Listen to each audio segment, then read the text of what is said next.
বই মেলায় বই নেই, এমন এমন বই পাওয়া যাচ্ছে যেগুলো পরে চরিত্র আরো ধ্বংস হয়। কথা বলে ঠিক কিনা?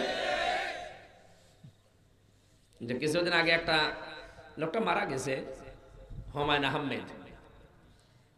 ইমান থাকলে আল্লাহ মাফ করুক, ইমান যদি না থাকে আল্লাহ যেন যা করার তাই করুক। লোকটা একটা উপন্যাস লিখেছিল, পবিত্র ভালোবাসা। আপনি কি ঘুমাচ্ছেন? পবিত্র ভালোবাসাটা এখন সিনেমা হয়েছে। এখন সিনেমা চলছে না? এটা প্রায় ৪৫০০ ভাষায় রূপান্তরিত হচ্ছে এই সিনেমাটা। এর মেন ভূমিকায় আছে বাংলাদেশের এখন টপ নায়িকা মাহিয়া মাহি। নায়কের চরিত্রে আছে রূপম, ভারতের হিন্দু নায়ক, আর অন্যান্য যারা আছে। এর মূল থিওরিটাকে আমি উপন্যাস যখন পড়েছিলাম, এখন হয়তো সিনেমা হয়েছে এটা। এর মূল থিওরি এইটা,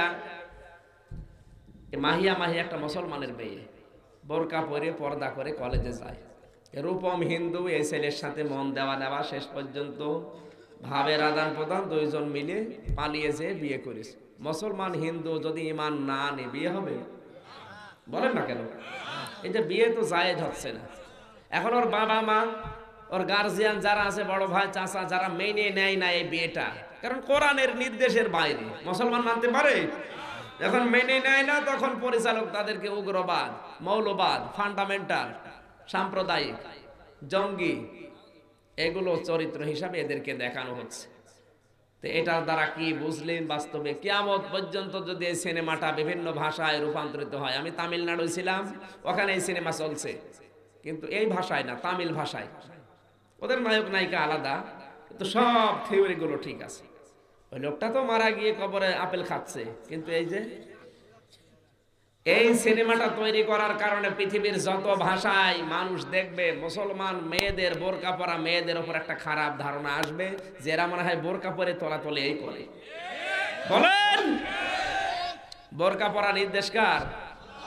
পর্দার একটা ফরজ বিধানের উপরে হয়তো সরাসরি ইঙ্গিত না দিয়ে ইনডাইরেক্ট দিয়েছে। এখন এই লোকটা মারা গেছে, যত মানুষ এটা দেখবে আর খারাপ ধারণা করবে ইসলামের পর্দার উপরে, পর্দানশীল মেয়েদের উপরে, ও কি কবরে আপেল পাবে না আগুন পাবে? আগুন। কবরে যে আগুন পায় তার বাস্তব প্রমাণ দেখে এসেছে আমি নিজে। আবু সাহেলের কবর, ওর কবরে গিয়েছিলাম বদরের ময়দানে।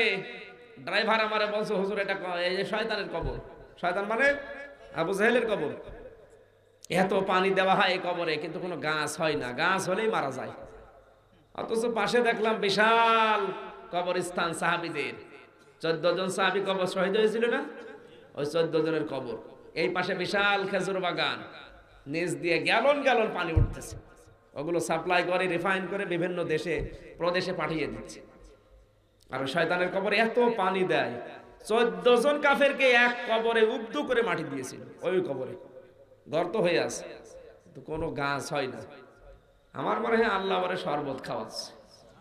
শরবত খাওয়াচ্ছে কি? আগুন। ওর বাড়িটা পর্যন্ত এখন ইন্টারন্যাশনাল পায়খানা। কাবা শরীফ তাওয়াফ করার পরে উপর দিয়ে ঘুরছি, হঠাৎ দেখে আমার পেটে ব্যথা। এক পুলিশকে বললাম, ভাই আমার তো এতক্ষণ ভালোই লাগছিল, হঠাৎ আমার পেটে ব্যথা করছে, কারণ কি? পুলিশ আমারে বলে, ইয়া হাজি উল হজ্জা তাই না বিলাদুকা। ও হাজি, দেশ কোথায়? জি, তুমি বাংলাদেশ। বাংলাদেশ থেকে এসেছি। আমারে বলছে, হাজি আপনি জানেন না এটা কোন জায়গা? কোন জায়গা?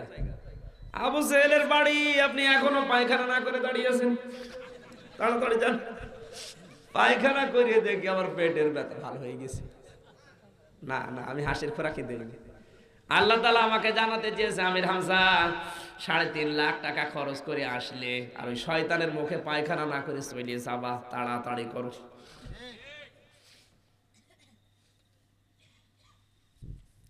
পৃথিবীতে যারা কোরআনের বিপক্ষে আজ ডাইরেক্ট হোক ইনডাইরেক্ট হোক, 96% মুসলমানের দেশে টকশোয় বসে বসে যারা নবীর বিরুদ্ধে কথা বলে, ওর বাবারও ক্ষমতা নেই কথা বলা, পেছন দরজা দিয়ে অনেকে হাওয়া দিচ্ছে। তোর বাবার ক্ষমতা আছে নবীর বিরুদ্ধে কথা বলে টিকে থাকা? বাবার বিরুদ্ধে কথা বললে জেল হয়ে যায়, আর নবীর বিরুদ্ধে তো কলিজা কাবার কথা, কিন্তু পেছন দরজা দিয়ে অনেকে হাওয়া দিচ্ছে। অসুবিধা নেই, আমরা আছি, আল্লাহ আপনাকে ছাড়বে না। তাব্বাত ইয়াদা আবি লাহাবি ওয়া তাব, এখানে তাব্বাত ইয়াদুন না, তাব্বাত ইয়াদা বছর। আল্লাহ বলেন ধ্বংস হয়ে যা আবু জাহাব নিজে এবং তোর দুই হাত। এবং সে ধ্বংস হয়েছিল, আতাব্বা, এবং সে ধ্বংস হয়েছিল। আল্লাহ এদন না দিয়ে এদা দিলেন কেন? এদা নে ছিল বছরের কারণে উল্টা পড়ে গেছে। এদা নে না, এদা দিল কেন বছর? কারণ আবু লাহাব পাথর নিক্ষেপ করেছিল নবীর আদর্শের কথা শোনার পরে। কয় হাত দিয়ে? আরো জোরে বলেন। আবু লাহাব পাথর নিক্ষেপ করেছিল মিলাদ যখন পড়েছে, আল্লাহর নবীর মিলাদ বা জন্মের কথা শোনার পরে দুই আঙ্গুল দিয়ে ইশারা দিয়ে বান দিয়ে আজাদ করেছিল। কিন্তু যখন পাথর নিক্ষেপ করেছিল তখন কিন্তু দুই হাত না, তখন কয় হাত? এক হাত দিয়ে। কিন্তু আল্লাহ ইয়াদা শব্দ দিয়ে ওর দুই হাত ধ্বংস করে দিলেন কেন? এই হাতে একটু নড়াচড়া করেছিল। আপনি একটা পাথর নিয়ে এভাবে নিক্ষেপ করেন, এই হাতের কাজ না, এই হাত নড়বে না। আল্লাহ বলেন যেহেতু এই হাত দিয়ে নিক্ষেপ করেছিল আর এই হাত নড়েছিল, এই জন্য এটাও রাখলাম না। ইয়াদা আবি লাহাবি ওয়া তাব, ও তো ধ্বংস হয়েছে ওর দুই হাত, এবং ওকে আমি ধ্বংস করেছি, এবং ও হয়েছে ওয়াতাব্বা, বাস্তবে আমি দেখিয়েছি সেটা। আজ হয়তো ডাইরেক্ট আবু জাহালের ডান হাতের মতো শক্তি দিয়ে অনেকে ইসলামের বিরুদ্ধে ডাইরেক্ট চেষ্টা করে যাচ্ছে, আর বাম হাতের মতো অনেকে নড়াচড়া দিচ্ছে পেছনের দরজা দিয়ে। কারণ ৯৬% মুসলমান তো দেশে ডাইরেক্ট করলে ওর খবর আছে, এই জন্য বাম হাতের মতো নড়াচড়া করছে পেছনের দরজা দিয়ে। আল্লাহ যদি ধরে তোমারে, এই হাতও ছাড়বে না। কথা বলে ঠিক কিনা? এমনি কিছু বলে না, ইন্না বাতশা রাব্বিকা লাশাদীদ, আমি কাউকে কিছু বলি না, কিন্তু যদি ধরি ওরে আর ছাড়ি না। আজ মুসলমানদের উপরে, বিশেষ করে বিশ্বে ১৭০ কোটি মুসলমান থাকার পরেও যে অত্যাচার হচ্ছে, আমাদের চাইতে বিশ্বে অনেক লোক সংখ্যা কম এরকম জাতি আছে না? নেই? বিশ্বের সবচাইতে বেশি মানুষ হচ্ছে খ্রিস্টান ধর্মের। কোন ধর্মের? এরপরেই হচ্ছে আমাদের স্থান। তামাম দুনিয়ায় সবচাইতে বেশি মানুষ বাস করে কোন ধর্মের? তারপরে অন্যান্য ধর্মের আছে। ইহুদি খ্রিস্টানরা তো, ইহুদি বৌদ্ধ মাজুসি ওরা তো অনেক পরে, কিন্তু ওরা পৃথিবীর কোন জায়গায় মায়ের খায় না। মায়ের মারের মতো জায়গায় মুসলমান শুধু মায়ের খেলে তো হয়তো জবাই করে রান্না করে খেয়ে ফেলছে। কি আশ্চর্য গো! অথচ ১৭০ কোটি মুসলমান প্রসাব করে দিলে মায়ের মার ভেসে যাওয়ার কথা। কথা বলেন, এটা হওয়ার কারণ কি? এই যে না, একতা শুধু না, এই যে ডান হাত দিয়ে অনেকে চেষ্টা চালাচ্ছে, যারা বাম হাতের সহযোগিতা অনেকে করছে। এই যে সৌদি আরব, যেখান থেকে ইসলাম আমরা পেয়েছি, অথচ এই দেশের দায়িত্বে যে লোকটা এখন আছে সালমান, বিশ্বের সর্বশ্রেষ্ঠ মুনাফিক এই লোকটা এখন। এর কারণে আজ মুসলমানদের অবস্থা। এর কিছু করা লাগতো না, একটু যদি হুঙ্কার ছাড়তো এর দোকানের মতো পৃথিবী পাল্টিয়ে যেত। তো বিশ্বের কয়েকটা দেশ ঘুরে আসলাম, আমি যা দেখেছি, ভারতের মুসলমানরাও, কারণ ৩৬% মুসলমান, ওরা যতটুকু ঈমান নিয়ে ফুসকে ওঠে, বিশ্বের অন্যান্য ধর্মে অন্যান্য দেশে যারা আছে ওরা তো একটু কিচ্ছু হতো না মুসলমানদের। ৫৩টা রাষ্ট্র মুসলমান এখন পৃথিবীতে। কয়টা? ৫৩টা। আর সব সম্পদ আল্লাহ ৫৩টা রাষ্ট্রের ভেতরে রেখেছে। বিধর্মীদের রাষ্ট্রে কোন সম্পদ আল্লাহ দেয় না। আমাদের দেশটা আল্লাহ এমনি সাজিয়ে দিয়েছে, আর এরকম সাজানোর শহর তৈরি করতে হয় আমেরিকার মতো জায়গায়, ব্রিটেনের মতো জায়গায়, ইংল্যান্ডের মতো জায়গায়। ওরা তো এরকম সাজানো শহর পায়নি, এরকম সাজানো শহর ওরা বানিয়েছে, আর আল্লাহ এমনি আমাদের বানিয়ে দিয়েছে। সুবহানাল্লাহ বলতে পারেন না? নবীজি যে রাস্তা দিয়ে হেঁটে যেতেও ওই পায়ের নিচে সোনা দেখা যেত।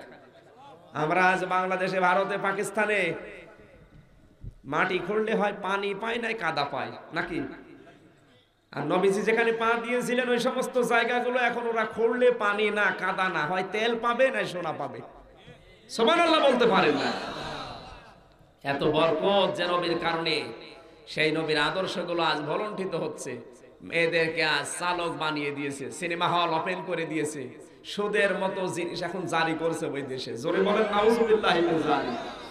আল্লাহ ধরে না, কিন্তু ধরলে আর ছাড়বে না। তুমি যত বড় সালমান হও। এক লোক তার বউ নিয়ে গেছে চিড়িয়াখানায়, স্বামী শখ করে একটা কলা দিয়েছে, ও খাবে না খেয়ে দিয়েছে বানরকে। বানর কলাটা নিয়ে চিন্তা করছে না মুখে দেওয়া যাবে না, আগে পেছনে দিয়েছে। মেয়ে লোক তো গেছে রেগে, চিল্লা পাল্লা করছে বেয়াদব বানর। এরে যারা দায়িত্বে আছে তারাও বেয়াদব। যে খাবার দেয় বানরকে সে এসে বলছে আপা চিল্লাবেন না, আপনি তো জানেন না হাকিকত কি। কিছুদিন আগে আপনাদের মতো এক দম্পতি এসে একটা আম দিয়েছিল, আমার বানর আম একবারে মুখে দিয়ে পেটে যাওয়ার পরে আর বের হয় না, মারাই যাবে। শেষ পর্যন্ত বানরের পেছন চিরে আম বের করে 2টা সেলাই দেওয়া আছে, এখনো পর্যন্ত ঘাসও খায়নি। ওই দিনের পর থেকে যে যা আসে বানরকে কিছু দেয়, ও আগে মুখে দেয় না, পেছনে দিয়ে দেখে যে বের হবে কিনা। আপনি যা করছেন 17 কোটি মানুষের সাথে পরিবর্তন যদি আসে চিন্তা করে নাটি বের হবে তো। আরে বাবা তালি দিচ্ছে।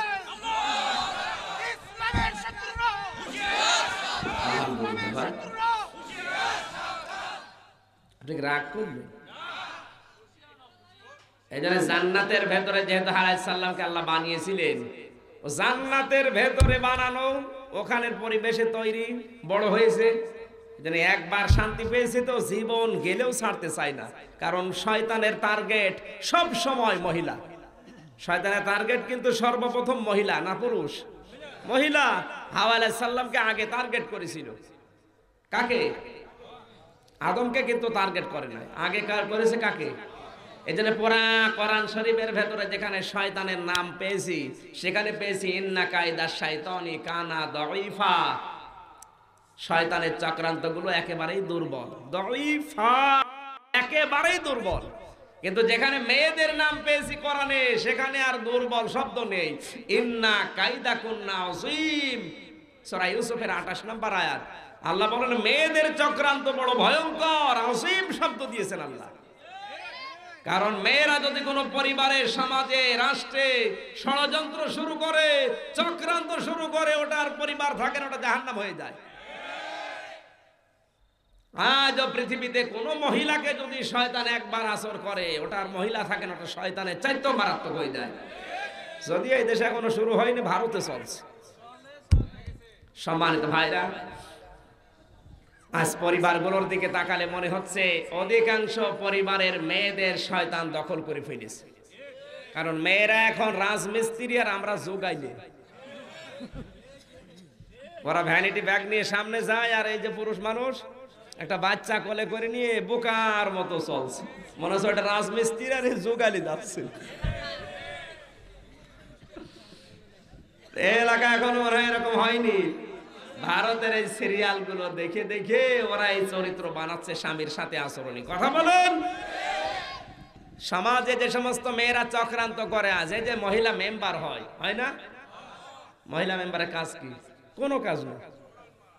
আমার দাদাও চেয়ারম্যান, আওয়ামী লীগের চেয়ারম্যান, 21 বছর।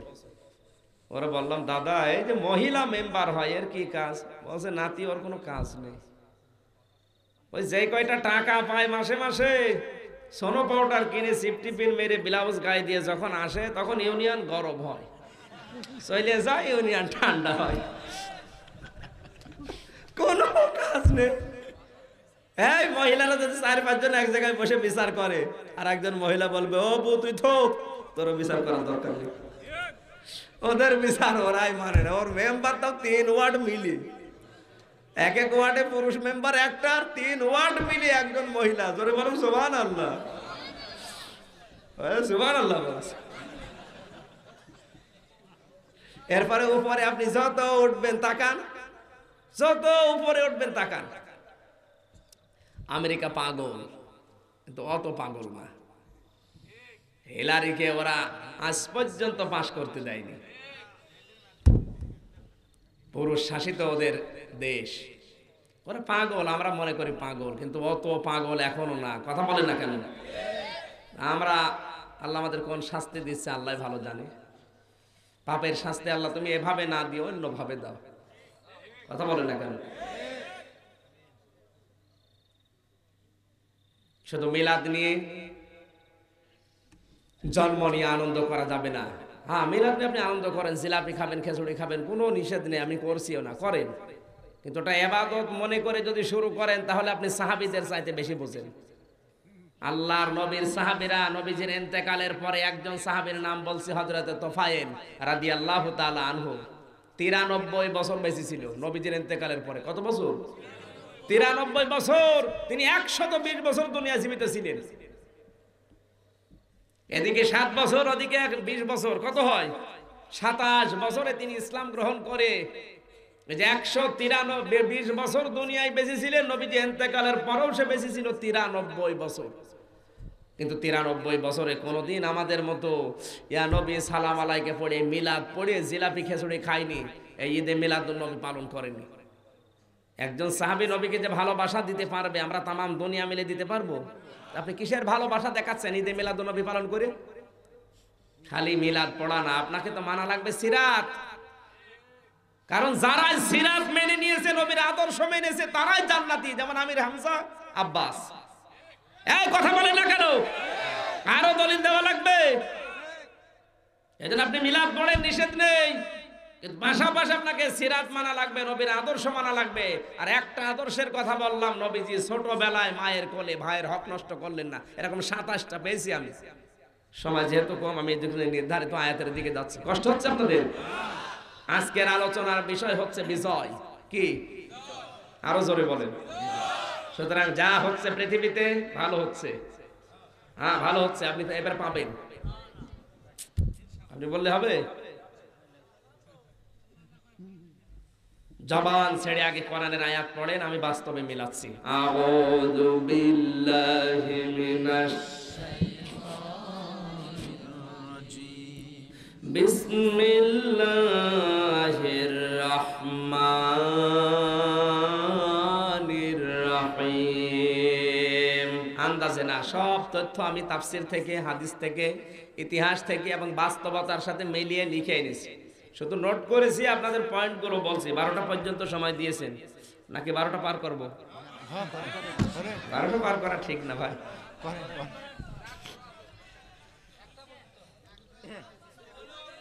হ্যাঁ, আগে একটু তেলাওয়াত করেন কোরআনের আয়াত। এই যে এই লোকটা চলে যাচ্ছে কেন?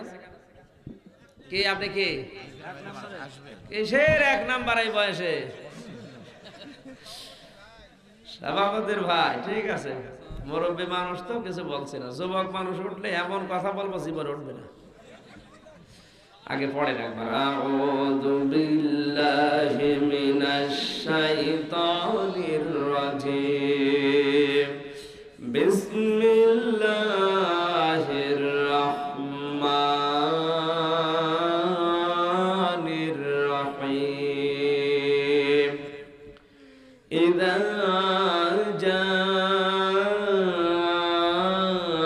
নাসরুল্লাহি ওয়াল ফাত ওয়া রাআইতান নাসা ইয়াদখুলুনা ফি দীনিল্লাহি আফওয়াজা ফাসাব্বিহ বিহামদি রাব্বিকা ওয়াস্তাগফির ইন্নাহু কানা তাওয়াবা। সূরা নাসর কোন সূরা? পুরা কোরআন শরীফে 3 আয়াত বিশিষ্ট 3টা সূরা আছে। সূরা নাসর, আসর আর কাউসার। আমরা অনেকেই মনে করি সূরা কাউসারে শুধু 3টা আয়াত। সূরা নাসরও যে 3টা আয়াত অনেক হুজুররাও জানে না। সূরা নাসরের আয়াত কয়টা বলেন? সূরা নাসরের ভেতরে আয়াত সংখ্যা মাত্র 3টা।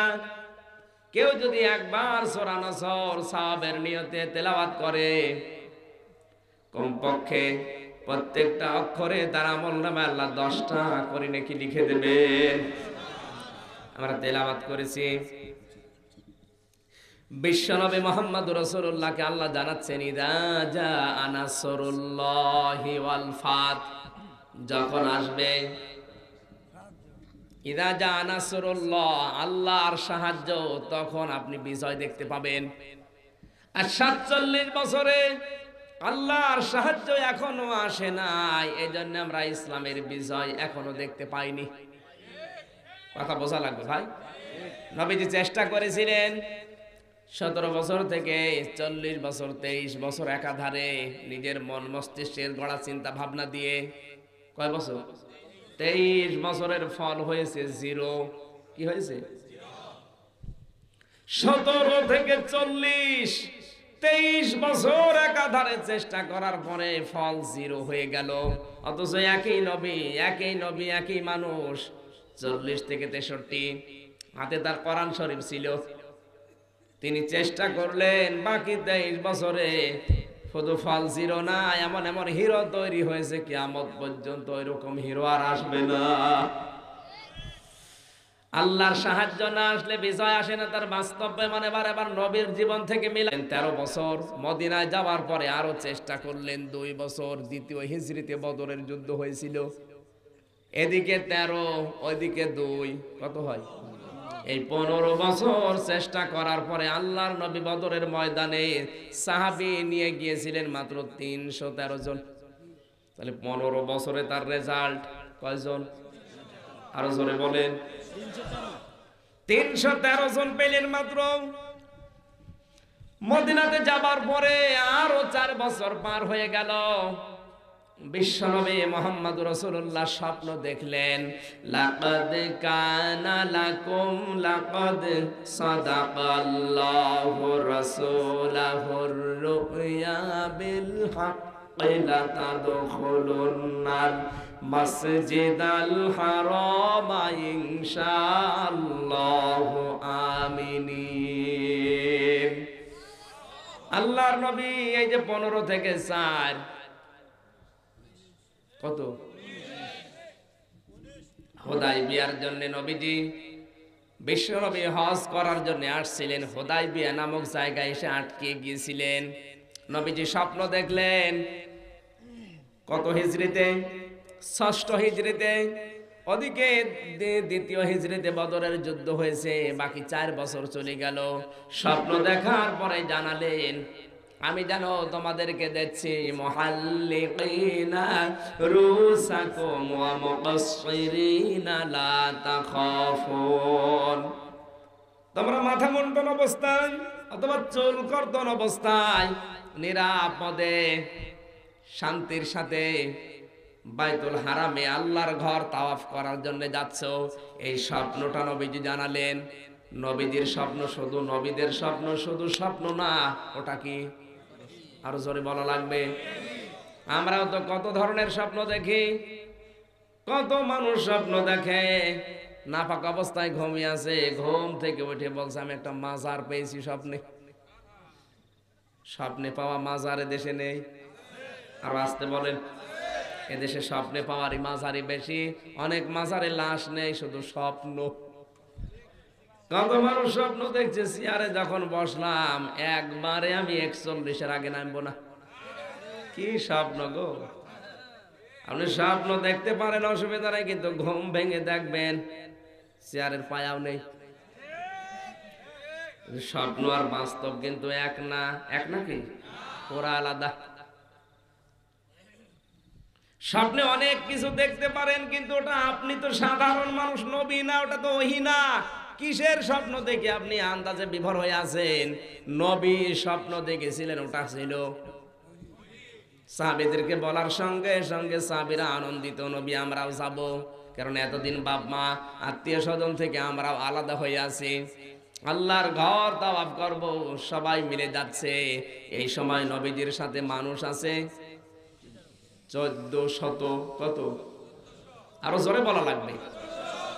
15 বছরের রেজাল্ট মাত্র 313 জন। আর বাকি 4 বছরে হয়েছে 14। তাহলে আল্লাহর সাহায্য আসতে শুরু করেছে না করে নাই? হুদায়বিয়া নামক জায়গায় গিয়ে তিনি আটকে গেলেন। কাফেরদের পক্ষ থেকে আদেশ আসলো, না আপনাকে আমরা আসতে দেব না। আমার কাহিনী বলা উদ্দেশ্য না। বিশ্বনবী রাজনৈতিক কৌশল অনুযায়ী কূটনৈতিক সম্পর্ক তৈরি করার জন্য হযরত ওসমানকে পাঠিয়ে দিলেন। ওরা ওসমানকে আটক করে ঘোষণা দিল ওসমানকে হত্যা করা হয়েছে। বিশ্বনবী মুহাম্মদ রাসূলুল্লাহ 1399 জন সাহাবী সাথে ছিল। সবাইকে বললেন, এই যে কাপড় পরা আছো, ইহরামের কাপড় খুলে ফেলো, সাধারণ কাপড় পরিধান করো, আমার হাতের উপরে হাত দাও। এই মুহূর্তে তোমাদেরকে আমি শপথ বাক্য পাঠ করাবো। লাকাদ